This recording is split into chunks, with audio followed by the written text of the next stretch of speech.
প্রিয় দর্শক, আসসালামু আলাইকুম। তো দর্শক, যাকে দেখতে পাচ্ছেন তার নাম হচ্ছে সুমাইয়া। সুমাইয়ার এখনও বিয়ে শাদী হয়নি। সুমাইয়া 5 পর্যন্ত পড়াশোনা করেছে, আর করতে পারেনি, অভাবে সংসার।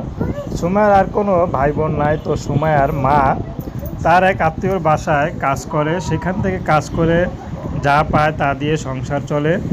তো মাত্র একটি বাসায় কাজ করে, আসলে সেটা কাজও বলা চলে না, কারণ তার আত্মীয়র বাসায় তার আত্মীয় আবার অসুস্থ, এর জন্য কাপড় চোপড় ধোয়ার জন্য একটা লোক লাগবে। তো সেখানে তার মা কাজ করে, যা পায় তা দিয়ে কোনো মতে চলে।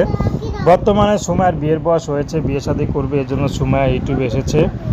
যদি ভালো একটা জীবনসঙ্গী পায় তাহলে সুমাইয়া বিয়ে শাদী করতে রাজি আছে, সে যেমনই হোক না কেন, হোক বিবাহিত বা বয়স্ক। সুমাইয়াকে যদি কেউ আপন করে নিতে পারে, ভালোবেসে, সুমাইয়া তার কাছেই যাবে। সুমাইয়ার কোনো চাহিদা নেই, কোনো পছন্দ নেই, যে তাকে কথার মাধ্যমে ভালোবাসতে পারবে সুমাইয়া তাকেই বিয়ে শাদী করবে। তো দর্শক, প্রেম, ভালোবাসা, সাহায্য, সহযোগিতা, বিয়ে শাদী করা একান্ত আপনাদের ব্যক্তিগত ব্যাপার।